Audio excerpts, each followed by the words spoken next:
دوای تێپەڕبوونی 20 ڕۆژ لە مانگی 6 و نزیک بوونەوە لە دابەشکردنی موچەیەکی دیکە بڕیار بوو ڕۆژی یەکشەممە موچەی مانگی 5 مامۆستایانی گرێبەستی پەروەردە و خوێندنی باڵا و بەشێک لە فەرمانبەرانی گرێبەست دابەش بکرێت.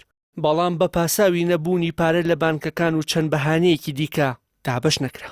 وەک خۆیشیان دەڵێن تووڕێی مامۆستایانی گرێبەست گەیشتوتە لووتکە و جارێکی دیکە هەڕەشەی بایکۆت و چوونەوە سەر شەقام لە حکومەت دەکەن.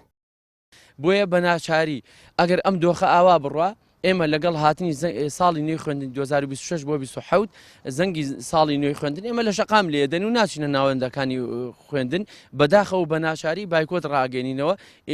اینجا پەیامێکشمان بۆ بەڕێزان بەڕێوەبەری پەروەردەکانە طبعا هەرمویان کەسانی حیزبین و کەسانی بەڕێزیشیانتیایە، بەڵام ئێمە پەیامی هۆشیاریان پێدەین کە جارێکی دیکە وەکو ساڵانی ڕابردوو تکاو ڕجیان لەکەین نەمانکەنە قوربانی کورسێ شەق و شڕەکانیان نەمانکەنە قوربانی پۆست و پۆستە دنیایەکانیان لەبەرەوەی ئێمە هەمیشە ئێمە باجی دەستی ئەوانمان خواردووە لەبەرەوەی بەڕێز وەزیرەوە لەسەرەوە دەسەڵاتەکە شۆڕەبێتەوە و دەسەڵاتەدا بەڕێوەبەری پەروەردەکان کە چاوسوورکەنەوە لە ئێمە و بە تەلەفۆن و بە تکاو ڕجا و بە پەیوەندی حیزبایەتی و بە پەیوەندی عیلاقاتی کۆمەڵایەتی و شەخسی و تکاو ڕجامان لێکەن یعنی بەڕاستی شوورەیە بۆ ڕوویدەم لە هەمویانە.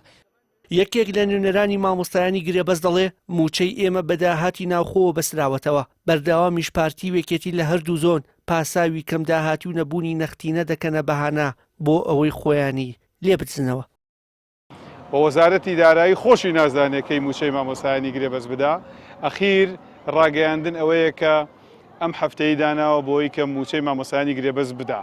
نەیوتوە لە چ ڕۆژەگاوتێتی لە یەکشەمە و هەتا پێنجشەمە ئێمە موچەی مامۆستایانی گرێبەست دابی نەکەین، چونکە نازانێ قاسەی وەزارەتەکەی چەندیتیایە، چونکە حیزبەکان بە تەواوەتی دەستیان خسۆتە ناو مەخزەنی دارایی وەزارەتی داراییەوە لەسەر سنوورەکان کێشمە پارەکانەکەن ڕقەمەکانی وەزارەتی دارایی ڕقەمی جیاوازن کە ئەیدا بە ڕۆژنامەوان و ئەیدا بە کەناڵەکان.